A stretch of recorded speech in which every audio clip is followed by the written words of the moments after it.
You want to show everybody your battle scar? Yeah? Oh my god, I just met like a world-renowned cellist and left him this stupid little note. Oh god!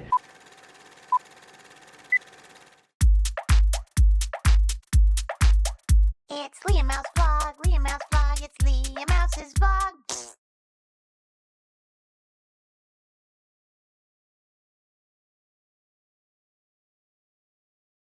Hey guys, long time no see. Welcome back to my channel, and me too. Welcome back to me, to my channel. It's been a while, and I'm really sorry for that. I have been so busy working, like with actual work, like with my job, and with filling Black Friday candle orders. I'm actually halfway through pouring phase 2 right now. Phase 1 went out, I don't even remember what day it was, but I think most of them have been delivered by now. Have been delivered? Most of them have been delivered now. So phase 2, which is part 2 of the orders, the first one had like 45 candles. This one has 60 candles. Okay, so that's all that will fit on my table, and I will show you in just a minute. So this is wave 2, phase 2, group 2, batch 2, whatever you want to call it, of the Black Friday orders. So if you see your candles somewhere in this batch, it will be arriving soon. I'm working on it. Daddy brew, oh yeah. And over here as well. I ran out of room. So if you ordered for Black Friday and still haven't gotten them yet, that means you are part of group 2, and I'm working on it right now. I'm gonna get them done tonight. Now, on that note, you remember that fun little story I told you about the wax supplier that sent me the case of wet wax? Yeah, so that case is still sitting over there. And I remember I told you at the very end of the video, maybe if you didn't watch that far you don't know, but at the very end of the video, I put a little thingy saying that they said we're in the process of replacing your wax. Okay, that's what they said. I want to say it was October 19th that they said that. Well, spoiler alert, I never got another case of wax. And I actually emailed them a little bit after that. I don't remember what day it was. I waited like 2 weeks or something like that. And I was like, so can I get an ETA on my replacement wax or a tracking number or something? And they just ghosted me. They completely didn't even respond. So I was like, well, I'm out 160 bucks. I've got this case of wax sitting over here. I didn't order another one because I thought I was getting another one, right? I did end up ordering another one to fill the orders, and then I thought like maybe if I let the damp one, the wet one, sit there for long enough, maybe I could use it by now, a month and a half later. So tonight, I finished off the case of wax that I had here, pouring the bottom layers of my orders, and went to use the wax that I figured would be okay by now because it's not wet anymore, but it's still a little damp. It's questionable. I thought, okay, maybe I can cook some of the moisture off of it, you know, and it'll be okay. Spoiler alert. It ain't okay. So obviously I'm not making candles with that. I poured a couple of tester ones and let them cool just to see. I could still see the moisture down in the wax as it was melting. And I was like, you gotta be effing kidding me. So I poured the tester candles. The moisture situation happened again, and I was like, I am so ticked off right now. Cause like, I'm out the money and I have a useless product for it, right? So I sent another email literally just a few minutes ago, and I CC'd the owner this time. So maybe, if you don't know what CC'd means, it means I included the owner's email in that email. So he will see the thread and my, you know, email. So hopefully he'll give a crap. We'll see. I just think it was pretty crappy, and I'm gonna go ahead and throw the name of the company out there. It was Candlewick. Candle, C-A-N-D-L-E, Wick, W-I-C. Candlewick. So, if you're a candle maker and you want to get some wax supplies, maybe just a suggestion, I would avoid Candlewick. Their products aren't like awful, but just based on this experience alone, you may or may not get a wet case of wax, and you'll probably get crappy customer service. So we're just gonna leave it at that. and go on. So yeah, there's so much more to tell you guys. Don't go anywhere. As you can see, I have the Christmas tree up behind me. I couldn't wait. I just couldn't let December roll in without a Christmas tree. JJ and I were gonna get one last weekend, and then, you know, he was tired. I worked. He worked actually, you know, unusually so, but he doesn't usually work weekends. So he was like, okay, we'll get one, you know, on Tuesday. And I was like, okay. So then Tuesday came, and I was like, we get our Christmas tree today? And he said, oh, I'm too tired. Which is fine, I get it. The man works really hard, and he was tired, and he just wanted to sit and do nothing, which I completely understand. He happened to have that night off, by the way. I was like, okay, well, I really want a Christmas tree. And he was like, okay, well, so go get a Christmas tree. I'm like, well, I really want to do it together. And he's like, I don't care, just go get the thing. So after work the other day, I went and got a freaking Christmas tree, got a bunch of decorations, hauled it in myself, thank you very much. It wasn't as heavy as I thought it would be. It was a little awkward. But since I drive an SUV now, I could fit the thing in my vehicle, and that was pretty cool. So I brought it in, I set it up, I decorated it all in like one afternoon because I am a Christmas wizard, okay? So we have our beautiful Christmas tree. I did it sort of in the Victorian style. See the ribbons? See how the ribbons are cascading down? That's what like the Victorians always did with their Christmas trees. And the reason I did it that way is because JJ actually had this really cool idea. He thought of it himself, and I was like, I have brought out the mega inner dork in you, and I couldn't be happier about this. But for our Christmas meal, we always go and have Christmas Eve with his family, but like on Christmas Day, like that's our day. And so he wanted to make us a meal for Christmas Day. And he's like, what if we did like this really cool, like ye old Dickens style meal? Like, let's get a goose. And I was like, have you ever cooked goose? Have you ever even eaten goose? And he's like, no, but I want to get a goose. And I'm like, okay, we'll get a goose. So we're gonna get this freaking Christmas goose. I have to order it online because you can't like just find it anywhere. So it's crazy. And I'm gonna make some plum pudding to go along with it. So we're gonna have like an old, like sort of Victorian style Dickens Christmas meal. So I figured the tree should match, right? Right? So, and I came this close to ordering us Victorian Christmas outfits, but we don't have the money for that, and that's taking it too far because it's just us, but I really wanted to, but I stopped myself. Okay, so more stuff to tell you. There's still more, okay? Hang in there. So if you follow my Facebook page, you saw the post about Scrappy. Now, if you don't know what I'm talking about with Scrappy, he is obviously our little puppy dog over here. I'll try to shorthand the story, and I'm gonna preface this by saying we are not angry at the veterinary clinic, okay? They made a human error in judgment. It happens, okay? They're not used to working with hairless animals as far as like sedation and surgery and stuff, okay? That's what they told us, and it, you know, yeah, I mean, you don't know until you know, right? I mean, I get it, we get it. And they've been really helpful and really nice and really apologetic, and they feel horrible, and they've been doing extra research to try to make sure everything's okay. So don't be mad at the vet, please. Like, we're not mad at the vet. We're grateful that they've been so helpful in the recovery process. So what happened was the day after Halloween, we had to take Scrappy in for a dental appointment. He was gonna get a teeth cleaning, and we knew that he'd probably need some teeth removed because he didn't have great teeth, you know. They ended up sedating him for the cleaning, and he had to have 23 teeth removed, poor little thing. And then, so he came home from that, and he was kind of out of it for about a day, and then he was like sort of back to normal, you know, it was fine. And then I think it was like maybe 4 or 5 days later, JJ says it was a week, I don't think it was that long. It was some amount of time after the dental procedure. We noticed like what looked like a rash on his bottom right side. And I was nervous that it was the new Christmas sweater that I bought him, because I bought it for him that day, and I put it on him that day, and he wore it for a while that day. And I was like, oh no, I gave the dog a rash with my Christmas sweater gift. And no, it wasn't. So we took him to the vet about that, and they said it could possibly be a burn, a residual burn, because it didn't show up for, you know, days afterwards, and it was super weird. But they said that since they use like a heating pad or heating blanket or whatever to, you know, keep animals warm while they're sedated under surgery, they do the same thing with humans.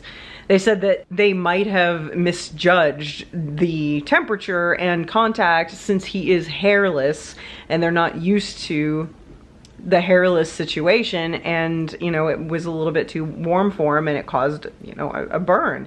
And we were like, oh no. So they were like, okay, just keep an eye on it or whatever. And then a blister started forming on it. So I took him back in and they gave him pain medication, antibiotics, and they're like, okay, yeah, this is definitely a burn. And they're like, we're not gonna charge you for any visits. Keep bringing him back. We're gonna keep treating him. We're gonna keep him on medicine. We're gonna keep looking at it. Email us pictures. They call us to ask how he's doing. Like, they are on top of it, okay? And I know a couple of people were like, oh, they're avoiding a lawsuit. Well, maybe, but they're still taking care of our dog at the end of the day, and like, that's, you know, that's the most important thing. So they don't charge us for any of the visits related to the treatment of the burn, which is awesome. But they've been really diligent in, I don't remember how many times we've taken him back to the vet since then, but it's been a lot. So long story short, the burn ended up blistering and scabbing up into this big black, really tough, like raw hide type of dealio. And it was making him uncomfortable because it was really stiff and it was hard for him to move around. So the vet was like, okay, bring him back in, you know, in a couple of days we're gonna remove the scab. And I was like, okay. So we brought him back in. They only mildly sedated him this time. And they removed the scab and stitched him up. He was really miserable when I brought him home from the stitching. He was crying and whining, and he had to wear the little cone of shame. And he was just very clearly very miserable, and I felt so bad. Like, I wept for this little puppy, so helpless, and he's been through so much, right? Oh my gosh. But I will show you That he is just fine. Yes, he's just fine. You want to show everybody your battle scar? Yeah? Okay, so if y'all are squeamish, I would recommend not watching this part, okay? So this is where his little stitches area starts, and we mostly keep the sweater on him just to keep him away from it and to keep him from licking it. This is what's going on with that. This part did not close very well, and the stitches didn't really hold because it's a part where he bends a lot. So that isn't, yeah, I'm sorry, dude. I know this sucks. So it's not as stitched closed as we would like it, but that's why we keep the sweater on him, so that, you know, it's protected and he doesn't lick it. Yes, you like to lick it a lot. You're one of those puppies. But he's on medicine and he's fine. His personality is still the same old scrap. He plays with his toys. He's got his brand new little purple octopus here that Mama got for him as a gift after his poor teeth healed and he could play with his toys again. Here you go. He still barks at cars outside. He still runs around and, you know, jumps around and plays. So yeah, he's the same old scrap. So he's doing fine. Yes, he is. He's just got to heal up a little bit. Yes. Yes, sweet little boo-boo. You're so handsome. So that's what's going on with Scrappy. Now, I have another story to tell you, and it's pretty cool, okay? So, for those of you who don't know, I work at a hotel. I'm a housekeeper. I clean rooms. It's what I do. There's no shame in it. I'm very good at it. I actually enjoy it. I make decent money at it. And you know what? It's an essential job. Y'all want to check into a hotel room and have it dirty? I don't think so. So anyway, I work at a hotel as a housekeeper. I was at work doing my thing. I was on my floor, you know, in the hallway doing my stuff. And I think I'd gotten like 2 rooms in or something, and I was working my way down the hallway like I do. And all of a sudden, I heard this gorgeous stringed instrument music coming from down the hall. I didn't know which room it was, you know, I could just hear it. And I'm just like, wow, that is beautiful. And I was just listening to it. I finally figured out which room it was coming from, and I ended up in the room like almost next to it, right? And I just stuck my ear to the door, and I'm like, okay, this is the room. I can tell. I know it's coming from in here.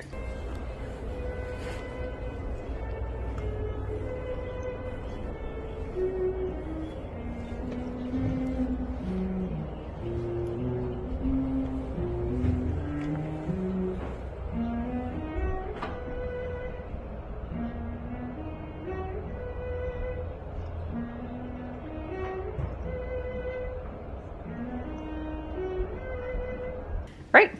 Okay, so at first I thought it was a violin because I was hearing a lot of high notes and stuff. And then as I was cleaning the room right next to it, I heard the unmistakable chug, chug, chug, chug, chug low notes. And I was like, oh, that is a cello. I know a cello anywhere. I've wanted to learn cello almost my entire life. I'm a low brass gal, okay? I played the baritone euphonium in high school, and then they didn't tell me until college that the euphonium does not exist in the real world in ensembles unless you go in a military band. And I was like, are you freaking kidding me?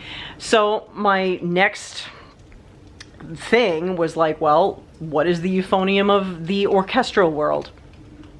The cello, right? So I know most of you know that I had a cello once upon a time. Someone kept it for reasons I will never know. But so I didn't have the cello anymore, but I've really been wanting to learn it because it is my dream to play in an orchestra. And if I played an appropriate instrument, I would be doing that right now. But we got to start from the ground up. So anyway, I love the cello. That's where that was going. And I certainly know what one sounds like, even through a wall, okay? So I was cleaning the room next to it and I was just transfixed. I was like, man, this music is so pretty. I'm like, I'm loving it so much.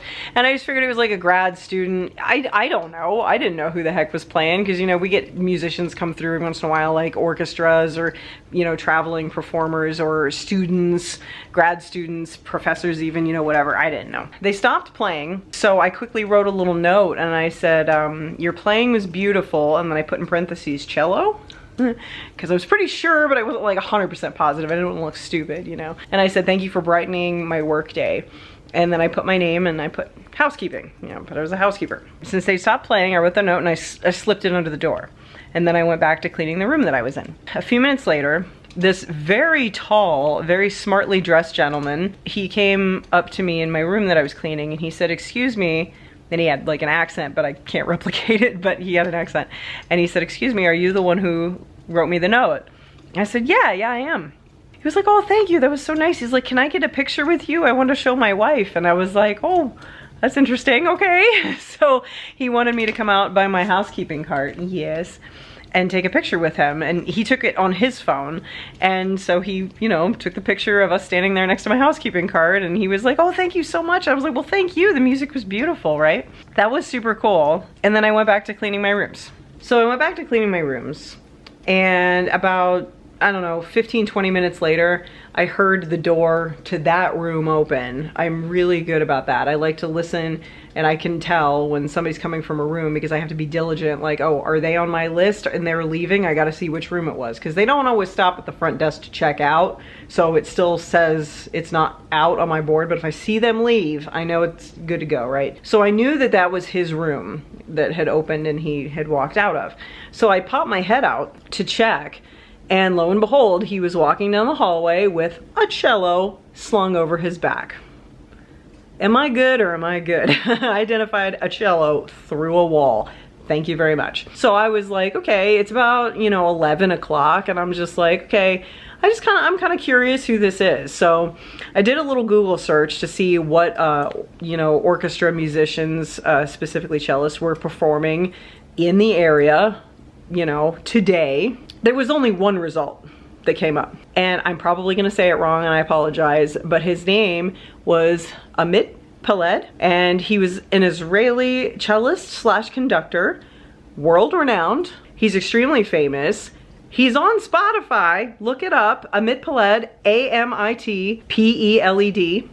Okay, he's on Spotify. He's got tons of YouTube videos too. Like, the guy is somebody. You know what I mean? And I was just like, oh my God, I just met like a world-renowned cellist and left him this stupid little note telling him that I liked his playing. Like, how stupid do I look right now, right? But he popped out and he wanted to take a picture with me, a lowly housekeeper in North Dakota, you know? And I just thought that was so cool. And I'm just like, wow. I just felt really weird. I felt really humbled, but like super honored at the same time. You know, it was super weird. So I was like, okay, I want to see if this guy has like a Facebook page that I can follow. So I went on Facebook, I typed in his name and his profile came up. And I go to it to like and follow it. And guess what's posted there? He freaking posted about me. Mother effer posted about me and he shared the picture in the note and I was like, what? It was so crazy. I was just like, dude, I was like fangirling for the rest of the day and everybody was making fun of me because, you know, I was like, Taylor Swift who? I just met a world-renowned cellist, yo. Like, this is my dream. Like, this is super cool. I really appreciated that and I left a comment on the thing, obviously identifying myself. I'm like, oh my God, that was me. So then I started watching some of his other videos and I listened to him on Spotify for the rest of the day because I am a giant music nerd, okay? Don't judge me. And then I thought of my cello dream. My dream of learning the cello and becoming good at it and doing something with it. So what my crazy ass did, because I was so inspired, I got a cello. It's a rental. I mean, I didn't just drop $2 grand on this sucker. That's how much it costs. But I rented it for a very reasonable price per month from the local music store. But yeah, I got a freaking cello. I signed up for lessons too, but they are not going to be available till like January. So I've just sort of been dinking around with it until then. She tuned it up for me.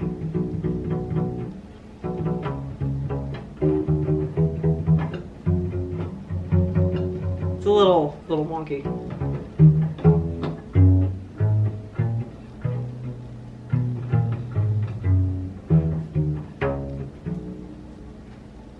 And I know I'm supposed to plug down here, but deal with it. I was able to make a little bit of sound with it. See, this thing is brand new, which isn't always a good thing for musical instruments. You actually want them to be broken in a little bit, but you know, whatever.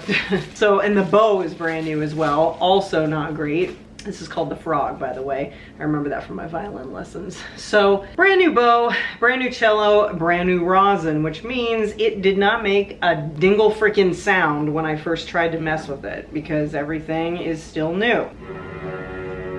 Yeah, it's very...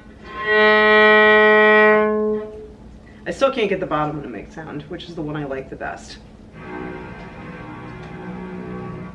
It's kind of there. So I had to rough up my rosin, which means you take a little scratchy thing and you scratch into it. If you don't know what rosin is, I'll show you. Rosin is this little stuff right here. It's basically just a little, you know what, I don't even know what it is, but it's a block of shiny thing that powders off onto the bow, which is what gives it the traction to, like, you know, make a sound. You don't want too much, but you know, you need enough. So I just scratch it and rough it up a little bit. So then you just rosin it up, and fire flew from his fingertips as he rosined up his bow. Now you know what that line in that song means if you didn't know before. So we rosin this up a little bit. I still don't know if it's gonna work very well because again, everything is like brand new and it really needs to be broken in by someone who, you know, knows what the heck they're doing. Hi Watson, she's about to run because she does not like this thing. We can get it out of the top one. We can get it out of this one. Kinda. And then there's this guy. Oh yeah. Now I'm still waiting for this one. Okay, well that was more than I've gotten before, so. Oh God! Oh, I love the cello.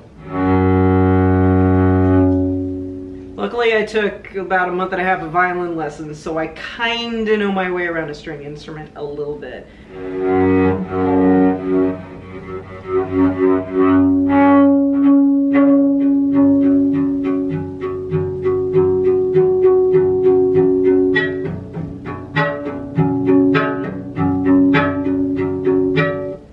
I don't know what I'm doing, I'm sorry. Anyway, I got a cello, so I'll be learning that because, you know what? I'm not getting any younger and I only have one life, so I'm gonna learn the dang cello. That's right. And not to toot on my own horn, so to speak. Music joke for you though. I basically pick up instruments like really fast, and it's not because I'm awesome. I mean, it might be, but it's because I've been playing the piano since I was like 3. And basically, if you learn piano at a young age, it's like a gateway to learning every other instrument in existence like that. I don't know what it is, but look it up. Learning piano is like a foundation for all music learning from that point on. For some reason, it's super easy to learn every other instrument after you've learned the piano.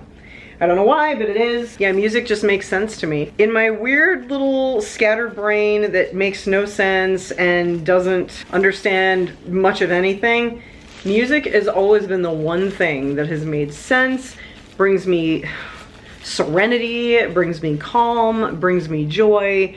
Like, if my stomach is upset, if I feel sick, if I have a headache, if literally anything, if I start playing some music, and I mean playing it, not like playing it on Spotify, playing it myself, it's like I go to this whole other temporary world where none of my ailments exist. It just takes me elsewhere, and it's awesome. It was always like that. Like in high school, I remember very specifically a couple of times when I was really sick, like, you know, like with the flu or something, and I just felt like crap all day long. And I was like, there's no way by the time I get to 7th period band class or 8th period or whatever it was, you know, that I'm gonna be able to play this baritone and have the lung power and like, brr, brr, brr, you know. But I did. I sat down with the thing and I started playing it, and I was like magically cured while I was playing. After I stopped playing, I felt like crap again. But while I was playing, I felt wonderful. You know, I was not aware that I was sick at all. And here, like if I'm sad or sick or whatever, I play the piano and I'm just, it just doesn't exist. It's so crazy. And you know, some of y'all are musicians, you might know exactly what I'm talking about. Or if you have other passions, you know, like crocheting or cooking or something, like it might do the same for you. So you understand what I'm saying. But yeah, music has always just been, you know, my thing, and it just makes sense to me, and it like soothes the savage beast within me no matter what's going on. So it's awesome, and I'm really looking forward to learning it. And by the way, I don't know what I just put my knee in. Oh, it was wax. Of course it was wax. I don't know if you guys follow my life story or anything, but I tend to name my things after Sherlock Holmes characters because I love Sherlock Holmes. I've got my camera. This right here is Wiggins. He's one of the little street urchins. I forget what they're called. I should know this off the top of my head. The Baker Street Dozen. Yes, Wiggins is the leader of the Baker Street Dozen. They're these little street urchins that sort of run around incognito and do like Sherlock Holmes, like, you know, spying and bidding and stuff like that. Baker Street Dozen. So the camera is Wiggins. My Dyson vacuum cleaner is Mrs. Hudson, even though, yes, I know she's not a housekeeper. She's not. But the vacuum cleaner is Mrs. Hudson because she might as well be a housekeeper, right? Obviously, I have Watson the cat. Okay. My big, black, beautiful bass that JJ got for me is Moriarty. The acoustic bass that JJ got for me is Gladstone, which is Watson's dog. And I have been avoiding naming anything the most obvious name, which is obviously Sherlock Holmes, because I just feel like it's too on point.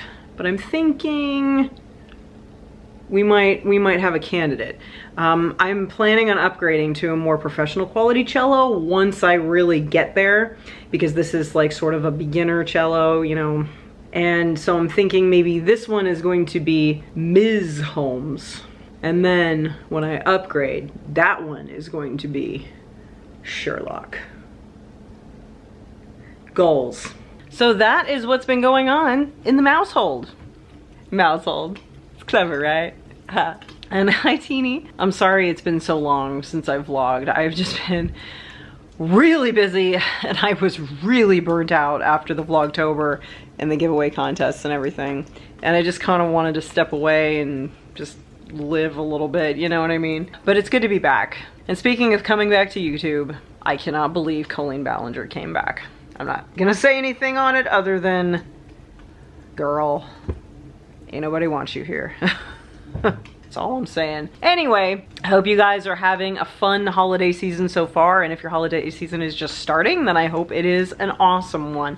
I'll be trying to vlog a little bit more as the days go on, and once I get caught up with the Black Friday candle sales and everything else. And if you want to order some Christmas candles, now is the time, because this is the last of my orders tonight that I have currently, and if you want some Christmas candles, I'd be more than happy to make some for you. So be sure to check out underworldconnection.com or my Etsy shop. Both the links are in the description below. Shop around, check out the new Christmas bundle packs, get yourself a discounted build your own 6-pack 4-ounce candle deal. Like, you know, grab some Christmas candles. They're really good. I've been getting some great feedback. A lot of the new ones are selling and people are loving them. Merry Monsters, Garland Gremlins, and Treetop Terror are going like crazy right now. Those are like the top 3 out of the new set, and it's amazing. So those are the ones I recommend if you want to smell cinnamon roll. Cinnamon roll is Merry Monsters. Evergreen and Cinnamon Candy is Treetop Terror. And Holly, pine, cinnamon, and red berries is Garland Gremlins, and they're all awesome. I mean, all my candles are awesome. Please. Please. But yeah, those are the 3 top sellers. Bone Daddy Brew is close. That one's Wassail Maple Bourbon. And of course there's the classics. We got our classics, the Christmas Pickle, which is my most popular candle by far last year. That was so funny. And Little Nero's Pizza. Looks like a pizza, smells like a pizza. Reference to Home Alone, of course. And just, you know, all the other stuff. Go look at the Christmas candles, pick out your favorites, send me an order. I will send you the candles and it will be awesome. So anyway, thanks for hanging out with me. Thanks for listening to my stories. Thanks for getting caught up with me. And it was nice to see you again. So don't forget to watch out for the sheep as always. And vlog phrase of the day is, Happy Holidays! Happy Holidays! I am in the holiday spirit right now. So thanks for hanging out. I'll see you next time. I love you. I appreciate you. Okay, bye.